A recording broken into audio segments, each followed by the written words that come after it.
Hi everyone. So we're going to continue on with our strengths of acids. It's the last couple slides that we have in our PowerPoint slideshow, but I gave it to you as a handout instead because I think that it will be more beneficial to go through this. So up at the top of your paper that you got in class today, it says it says 8, but there's really only 7, so let's change that from 8 to 7. So list the 7 strong acids for me. Well, we know there's HCl, we know there's HBr, there's HI, HNO3, H2SO4, HClO3, and HClO4. So those are our 7 strong acids. We're going to talk about 3 particular trends in terms of acid strength. So there are some factors that will affect how strong acids are. And kind of just an overview of what we're going to talk about is written here. We're going to have some type of trend that happens when hydrogen and oxygen are bonded with one of these halogens, chlorine, bromine, or iodine. So that's going to be one trend.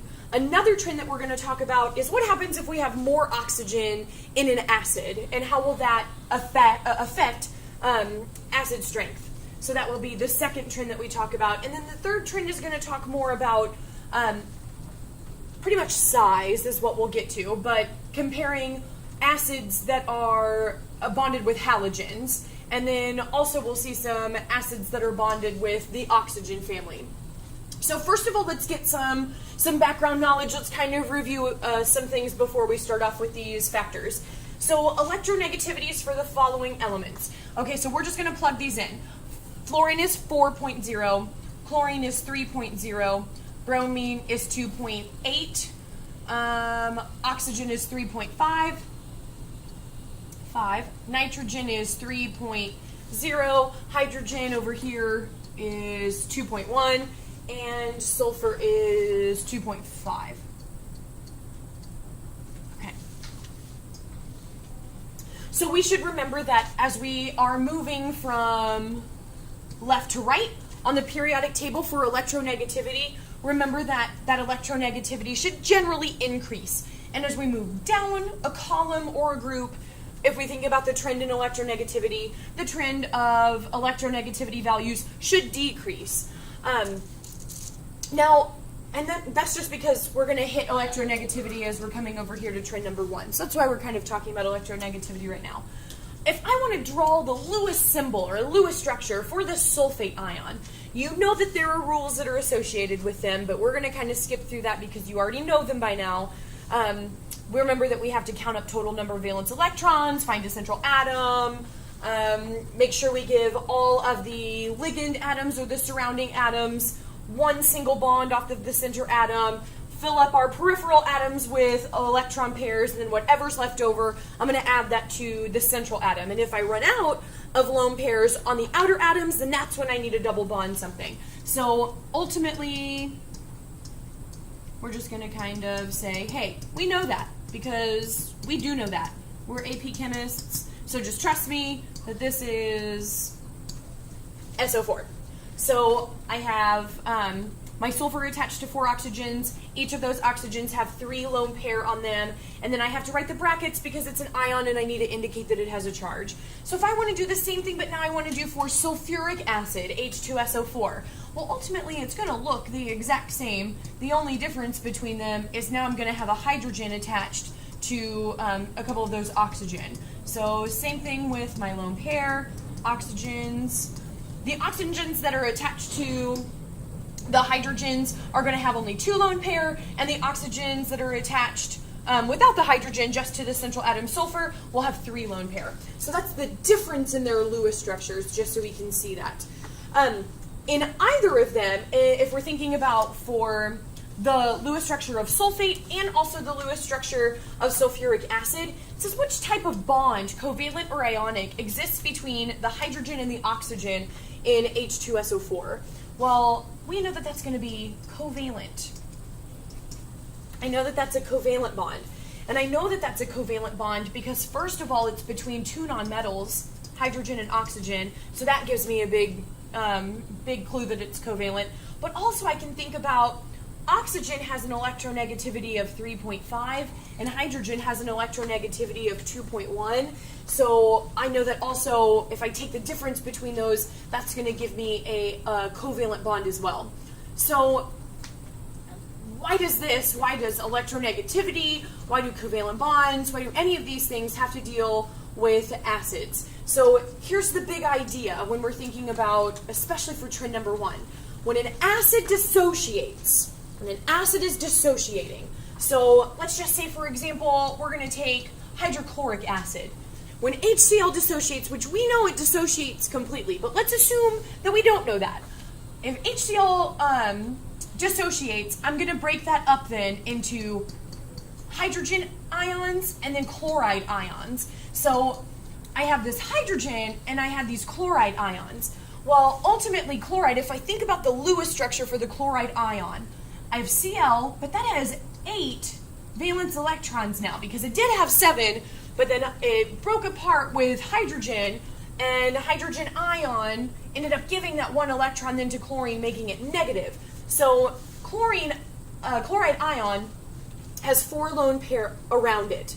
Well, this hydrogen ion, if it's dissociating in water, is going to also be next to water molecules. So I have an oxygen that has 2 lone pair surrounded by 2 hydrogen as well. So this H+, this proton, has a choice.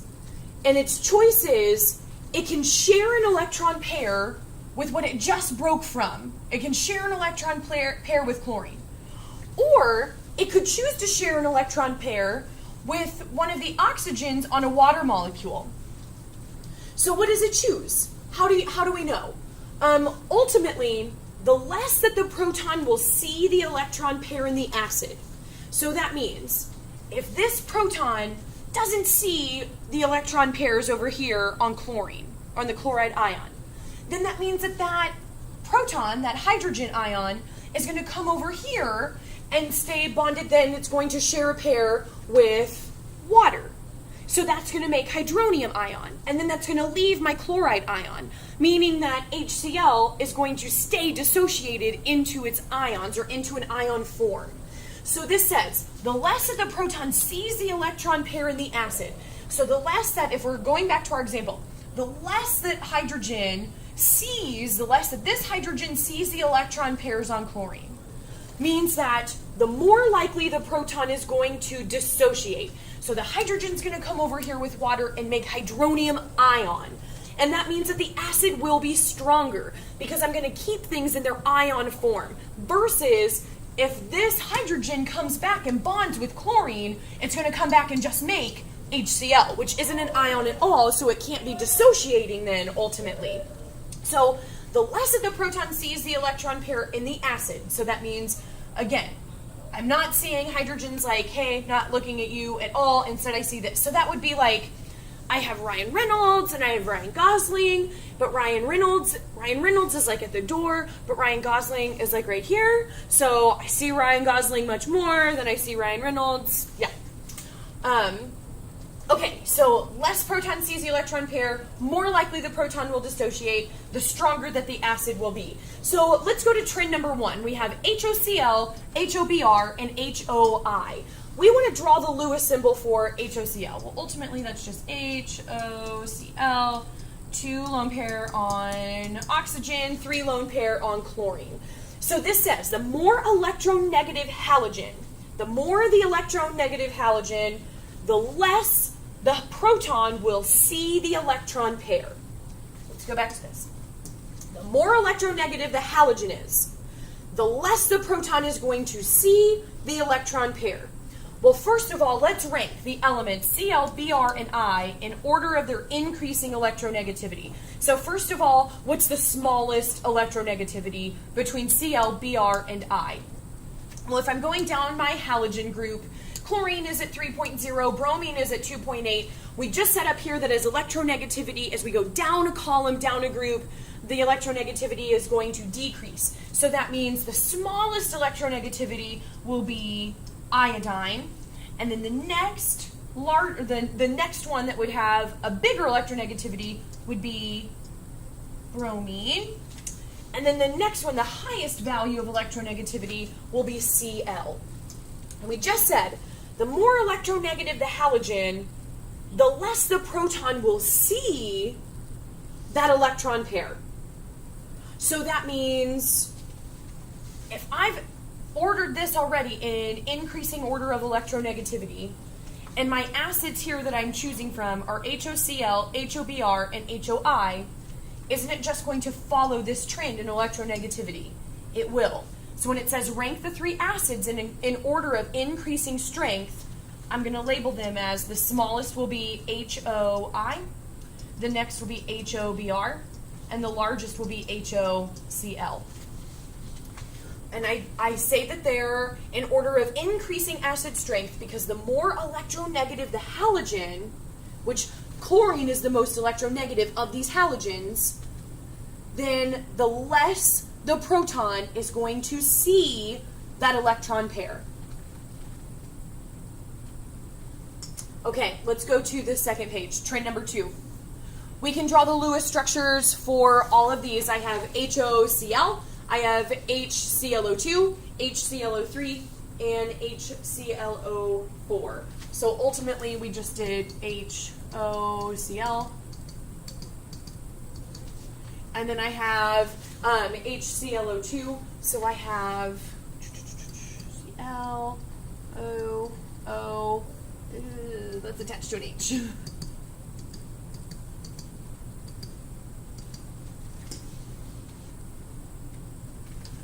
And we can do the rest of them, but I'm going to let you guys fill these in because ultimately we're just adding another oxygen to all of these. So which element has the lowest electronegativity value in these molecules? So we have HOCl, we have HClO2, HClO3, HClO4. So all have Cls, they have chlorines, oxygens, and hydrogens. So the least electronegative value, of course, is hydrogen. So let's just write hydrogen here. It says each oxygen atom is a very electronegative. And we know that the electronegative element is going to attract the electrons. So it says in which acid will the proton or will hydrogen ion be most likely to attach to a passing water molecule. So each oxygen atom is very electronegative and it wants to attract electrons. So we want to know in which acid will the hydrogen ion, will the H plus or the proton, be most likely to attach to a passing water molecule. Okay, think about, there's a hint here, which acid or acids on your strong acid list. Well, we know that that would be HClO3 and HClO4. So what I want to say, pretty much the most that's going to be, the best one will be HClO4. Well, why? Because there's so many oxygens on that HClO4, in that HClO4 molecule, and they're very electronegative to attract electrons. So when I dissociate this ion, I have H plus, and then I have ClO4 minus. Well, this one ion, because we know that the strong acid is going to fully dissociate. So ultimately what's going to happen is this H plus ion is not going to see that ClO4 very much. Instead, it's going to see the water molecule, those lone pairs, on that very electronegative water molecule. So it's going to come over here, make hydronium ion and ClO4 minus. Ultimately, the trend here is that as I continue to add an oxygen, I have HOCl with 1. This has 2, this has 3, this has 4. Ultimately, we should see that the trend is that the more oxygens that you have, the stronger the acid you have. So strength, in terms of if I have more oxygens in an acid, it's going to make that acid stronger. So if I want to rank these 4, I'm going to rank them in order of increasing oxygen. So I have HOCl, I have HClO2, HClO3, and HClO4. Guys, this could totally be written also as HClO. We know that that's hypochlorite. But again, Sometimes we see it written as OCl minus, or you can see it written as ClO minus, so just be aware that you can write it both ways. Trend number 3, HF, HCl, HBr, and HI. Rank the halogens in order of increasing electronegativity. Well, I know fluorine is the most electronegative element, so then I'm just going to go down from there. So that means iodine has to be the smallest, bromine is a little bigger, chlorine's a little bigger, fluorine has to be the largest. Let's also rank the halogens in order of increasing size. Increasing size here.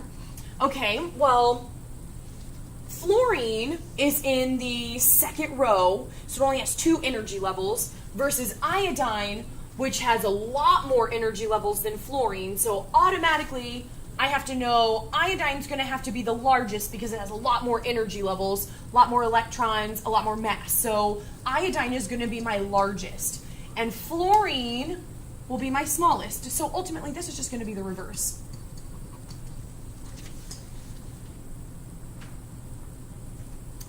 Okay, so now this says, next step, circle the acids that are on your strong acid list. Well, we have HCl, we have HBr, we have HI. And now I want to rank the acids in order of increasing strength.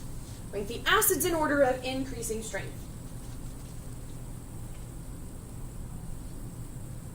So when I look at this, I want to think about HCl, HBr, and HI are strong acids. We know that. We know that these acids are strong. But how do I know what the trend is for these? How do I know which is stronger than which? Trend here. The larger the size, stronger the acid.